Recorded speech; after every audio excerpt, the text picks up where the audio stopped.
ಸಖತ್ ಖಾರ ಬಣ್ಣ ಮತ್ತು ರುಚಿ ಆಚಿ ಚಿಲ್ಲಿ ಪೌಡರ್.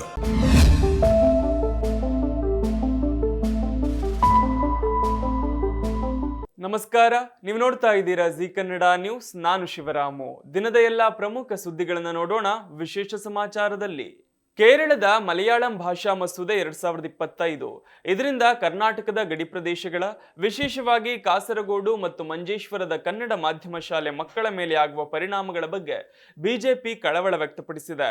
ಅಲ್ಲದೆ ಬಾಂಗ್ಲಾದೇಶದ ಅಕ್ರಮ ವಲಸಿಗರ ಬಗ್ಗೆ ಇರುವ ಕಾಳಜಿ ಕಾಂಗ್ರೆಸ್ ಹೈಕಮಾಂಡ್ ನಾಯಕರಿಗೆ ಕಾಸರಗೋಡು ಕನ್ನಡಿಗರ ಬಗ್ಗೆ ಯಾಕಿಲ್ಲ ಎಂದು ಪ್ರತಿಪಕ್ಷ ನಾಯಕ ಆರ್ ಅಶೋಕ್ ಪ್ರಶ್ನೆ ಮಾಡಿದ್ದಾರೆ.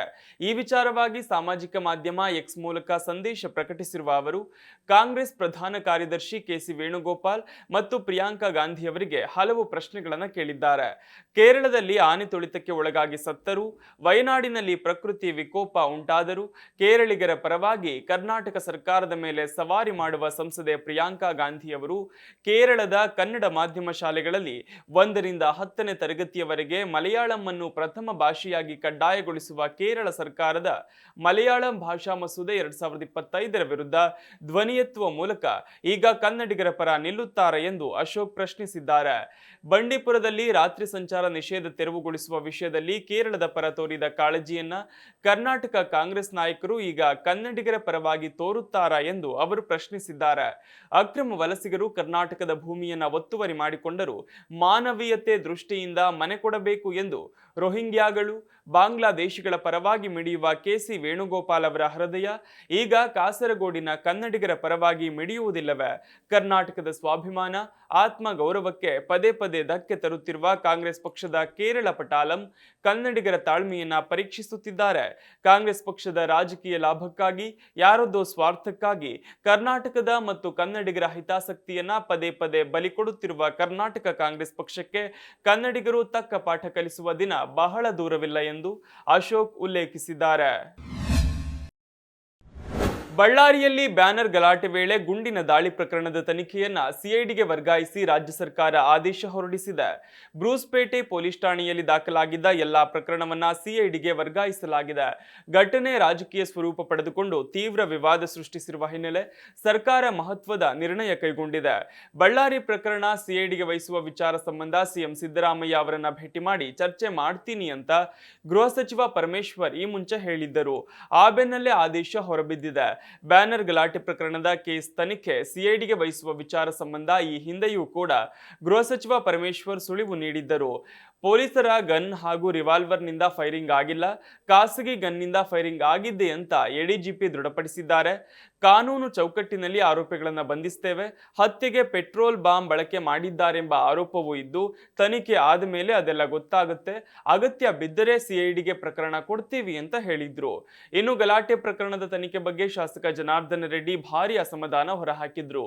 ಘಟನೆಯಲ್ಲಿ ಮೃತಪಟ್ಟಿದ್ದ ರಾಜಶೇಖರ್ ಮೃತದೇಹ ಹೂಳಲು ಮೊದಲು ಗುಂಡಿ ತೋಡಿ ಆನಂತರ ಶವವನ್ನ ಸುಡಲಾಗಿದೆ. ಶಾಸಕ ಭರತ್ ರೆಡ್ಡಿ ನಿರ್ದೇಶನದಂತೆ ಕೊಲೆಯಾಗಿದೆ.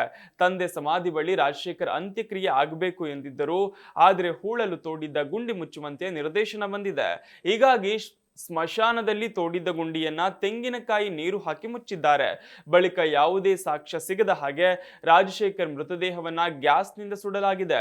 ಘಟನೆ ನಡೆದು 9 ದಿನಗಳಾದ್ರೂ ಒಬ್ಬ ಗನ್ಮ್ಯಾನ್ ಮಾತ್ರ ಬಂಧನ ಮಾಡಲಾಗಿದೆ. ಭರತ್ ರೆಡ್ಡಿಯನ್ನ ಯಾಕೆ ಬಂಧಿಸಿಲ್ಲ ಅಂತ ರೆಡ್ಡಿ ಪ್ರಶ್ನಿಸಿದ್ದರು.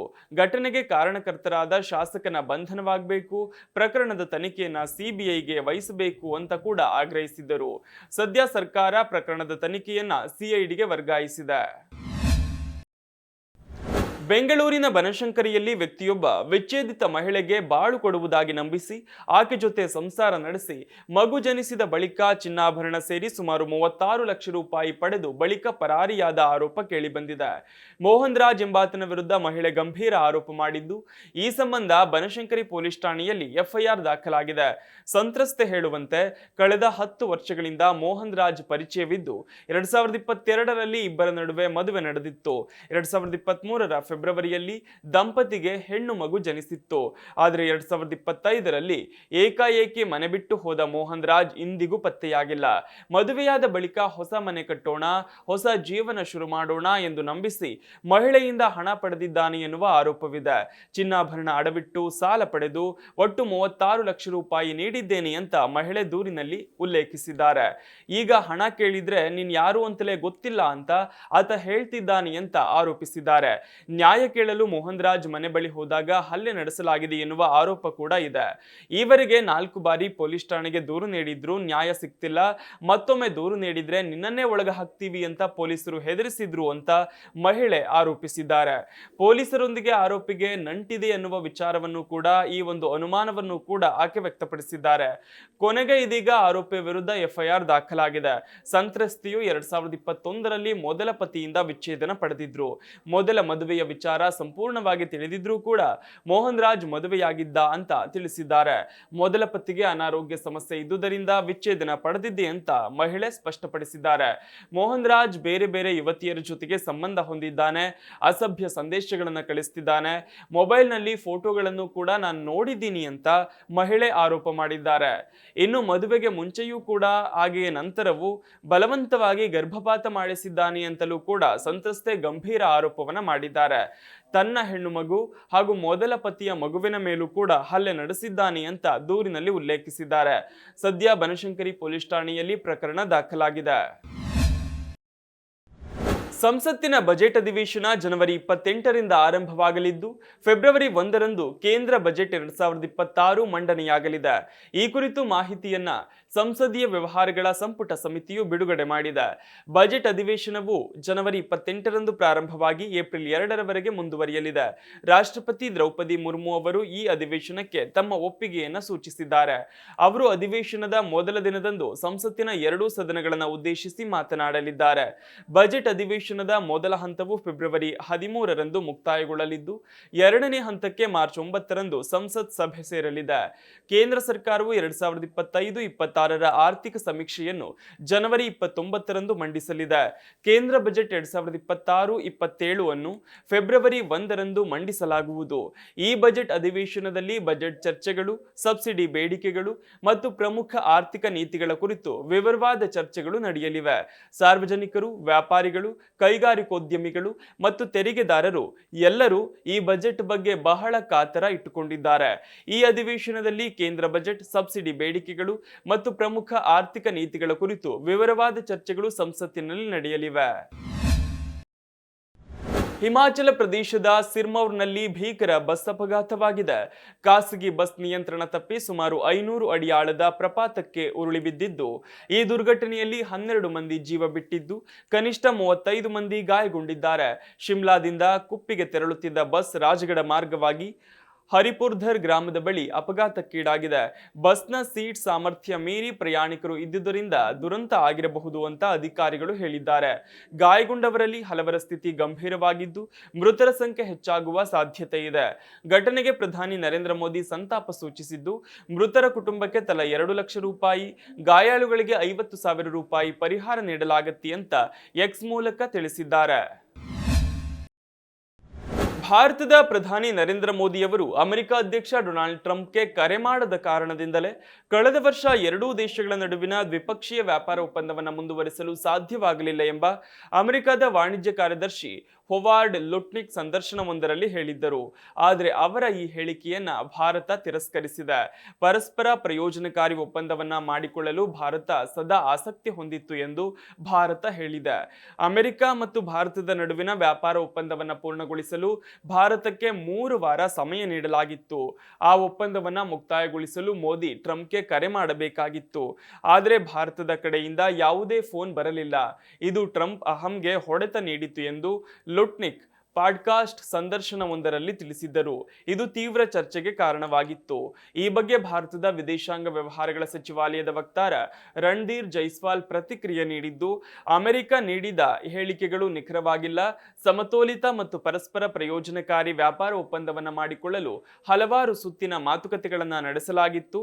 2025ರಲ್ಲಿ ಪ್ರಧಾನಿ ನರೇಂದ್ರ ಮೋದಿ ಮತ್ತು ಟ್ರಂಪ್ 8 ಬಾರಿ ಫೋನ್ನಲ್ಲಿ ಮಾತನಾಡಿದ್ದಾರೆ ಎಂದು ಜೈಸ್ವಾಲ್ ತಿಳಿಸಿದ್ದಾರೆ. ಕಳೆದ ವರ್ಷ ಫೆಬ್ರವರಿಯಲ್ಲಿ ಮೋದಿ ಮತ್ತು ಟ್ರಂಪ್ ನಡುವಿನ ಸಭೆಯ ನಂತರ ಭಾರತ ಮತ್ತು ಅಮೆರಿಕದ ನಡುವೆ ವ್ಯಾಪಾರ ಒಪ್ಪಂದದ ಕುರಿತು ಮಾತುಕತೆಗಳು ಪ್ರಾರಂಭವಾದವು.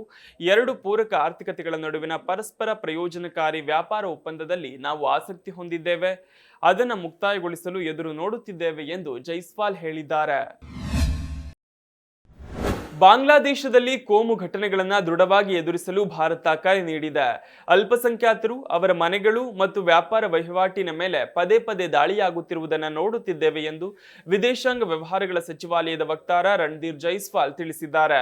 ಸುದ್ದಿಗೋಷ್ಠಿಯಲ್ಲಿ ಮಾತನಾಡಿದ ಜೈಸ್ವಾಲ್, ಬಾಂಗ್ಲಾದೇಶದಲ್ಲಿನ ಅವ್ಯವಸ್ಥೆಗೆ ವೈಯಕ್ತಿಕ ಪೈಪೋಟಿಗಳು, ರಾಜಕೀಯ ಭಿನ್ನಾಭಿಪ್ರಾಯಗಳು ಅಥವಾ ಬಾಹ್ಯ ಕಾರಣಗಳಿಗೆ ಕಾರಣವೆಂದು ಹೇಳುವ ಬಾಂಗ್ಲಾದೇಶದ ತೊಂದರೆಯುಂಟು ಮಾಡುವ ಪ್ರವೃತ್ತಿಯನ್ನ ಭಾರತ ಪದೇ ಪದೇ ಒತ್ತಿ ಹೇಳುತ್ತಾ ಬಂದಿದೆ. ಇಂತಹ ನಿರ್ಲಕ್ಷ್ಯವು ಅಪರಾಧಿಗಳಿಗೆ ಧೈರ್ಯ ತುಂಬುತ್ತದೆ ಮತ್ತು ಅಲ್ಪಸಂಖ್ಯಾತರಲ್ಲಿ ಭಯ ಮತ್ತು ಅಭದ್ರತೆಯನ್ನು ಉಂಟು ಮಾಡುತ್ತದೆ ಎಂದು ಅವರು ಹೇಳಿದ್ದಾರೆ. ಪದೇ ಪದೇ ಈ ವಿಚಾರಗಳನ್ನು ಹೇಳುತ್ತಾ ಬಂದಿದ್ದೇವೆ. ಬಾಂಗ್ಲಾದೇಶದ ಉಗ್ರಗಾಮಿಗಳಿಂದ ಅಲ್ಪಸಂಖ್ಯಾತರು, ಅವರ ಮನೆಗಳು ಮತ್ತು ವ್ಯವಹಾರಗಳ ಮೇಲೆ ದಾಳಿಯಾಗುತ್ತಿರುವುದನ್ನು ನೋಡುತ್ತಿದ್ದೇವೆ ಎಂದು ಜೈಸ್ವಾಲ್ ಹೇಳಿದ್ದಾರೆ. ಬಾಂಗ್ಲಾದೇಶ ಹಿಂದೂ, ಬೌದ್ಧ, ಕ್ರಿಶ್ಚಿಯನ್ ಯೂನಿಟಿ ಕೌನ್ಸಿಲ್ ಪ್ರಕಾರ ಡಿಸೆಂಬರ್ 2025ರಲ್ಲಿ 10 ಕೊಲೆಗಳು ಸೇರಿದಂತೆ 51 ಕೋಮು ಹಿಂಸಾಚಾರದ ಪ್ರಕರಣಗಳು ವರದಿಯಾಗಿವೆ. ಆರ್ಥಿಕ ನಿರ್ಬಂಧಗಳಿಂದ ಹದಗೆಟ್ಟ ಅರ್ಥವ್ಯವಸ್ಥೆ, ಗಗನಕ್ಕೇರುತ್ತಿರುವ ಅಗತ್ಯ ವಸ್ತುಗಳ ಬೆಲೆ, ದುರಾಡಳಿತ ಮತ್ತಿತರ ಕಾರಣಗಳನ್ನು ಮುಂದಿಟ್ಟುಕೊಂಡು ಇರಾನ್ನಲ್ಲಿ ನಡೆಯುತ್ತಿರುವ ನಾಗರಿಕರ ಪ್ರತಿಭಟನೆ 13ನೇ ದಿನಕ್ಕೆ ಕಾಲಿಟ್ಟಿದ್ದು ದೇಶಾದ್ಯಂತ ವ್ಯಾಪಿಸಿದೆ. ದೇಶಭ್ರಷ್ಟರಾಗಿರುವ ಯುವರಾಜ ರೆಜಾ ಪಹ್ಲವಿ ಅವರು ಖಮೇನಿ ವಿರುದ್ಧ ಸಾಮೂಹಿಕ ಪ್ರತಿಭಟನೆಗೆ ಕರೆಕೊಟ್ಟ ಬೆನ್ನಲ್ಲೇ ಗುರುವಾರ ರಾತ್ರಿಯಿಂದ ಸಾಮೂಹಿಕವಾಗಿ ಬೀದಿಗಿಳಿದ ಜನ ಹಲವು ಸರ್ಕಾರಿ ಕಟ್ಟಡಗಳಿಗೆ ಬೆಂಕಿ ಹಚ್ಚಿದ್ದಾರೆ. ರಾತ್ರಿ ಇಡೀ ಜನ ಬೀದಿಗಿಳಿದು ಸರ್ವಾಧಿಕಾರಿ ಖಮೇನಿ ಸರ್ಕಾರದ ವಿರುದ್ಧ ತೀವ್ರ ಆಕ್ರೋಶ ವ್ಯಕ್ತಪಡಿಸಿದ್ದಾರೆ. ಸರ್ವಾಧಿಕಾರಿ ಸಾಯಲಿ, ಇಸ್ಲಾಮಿಕ್ ರಿಪಬ್ಲಿಕ್ ಸಾಯಲಿ, ಇದು ನಮ್ಮ ಕೊನೆಯ ಯುದ್ಧ, ಪಹಲವಿ ಅವರು ವಾಪಸ್ ಬರಲಿದ್ದಾರೆ ಎಂದು ಪ್ರತಿಭಟನಾಕಾರರು ಘೋಷಣೆ ಕೂಗಿದ್ದಾರೆ. ಪ್ರತಿಭಟನಾಕಾರರ ಆಕ್ರೋಶಕ್ಕೆ ರಾಜಧಾನಿ ಟೆಹರಾನ್ನಲ್ಲೇ ಕೆಲವು ಸರ್ಕಾರಿ ಕಟ್ಟಡಗಳಿಗೆ ಬೆಂಕಿ ಹಚ್ಚಲಾಗಿದೆ. ಪ್ರವಾಹದೋಪಾದಿಯಲ್ಲಿ ಟೆಹರಾನ್ನಲ್ಲಿ ಬೀದಿಗಿಳಿಯುತ್ತಿರುವ ಜನ ಸರ್ಕಾರದ ವಿರುದ್ಧ ತೀವ್ರ ಆಕ್ರೋಶ ಹೊರಹಾಕುತ್ತಿದ್ದಾರೆ. 46 ನಗರಗಳು, 21 ಪ್ರಾಂತ್ಯಗಳಲ್ಲಿ ಪ್ರತಿಭಟನೆ ತೀವ್ರಗೊಂಡಿದೆ. ಪ್ರತಿಭಟನೆ ವ್ಯಾಪಕವಾಗುತ್ತಿದ್ದಂತೆ ದೇಶಾದ್ಯಂತ ಇಂಟರ್ನೆಟ್ ಸಂಪರ್ಕವನ್ನ ಸರ್ಕಾರ ಕಡಿತಗೊಳಿಸಿದ್ದು, ಉಪಗ್ರಹ ಸಿಗ್ನಲ್ಗಳನ್ನು ಕೂಡ ಜಾಮ್ ಮಾಡಲು ಪ್ರಯತ್ನಿಸಿದೆ. ಈಗಾಗಲೇ ಪ್ರತಿಭಟನಾಕಾರರ ಮೇಲಿನ ಸರ್ಕಾರದ ಕ್ರಮದಿಂದಾಗಿ 42ಕ್ಕೂ ಹೆಚ್ಚು ಮಂದಿ ಮೃತಪಟ್ಟಿದ್ದು, 2200ಕ್ಕೂ ಹೆಚ್ಚು ಮಂದಿಯನ್ನು ವಶಕ್ಕೆ ಪಡೆಯಲಾಗಿದೆ ಎಂದು ಹೇಳಲಾಗಿದೆ. ಇದಿಷ್ಟು ಈ ದಿನದ ಪ್ರಮುಖ ಸುದ್ದಿ. ನೋಡ್ತಾ ಇರಿ ಜಿ ಕನ್ನಡ ನ್ಯೂಸ್, ಸತ್ಯವೇ ಸುದ್ದಿಯ ಜೀವಾಳ.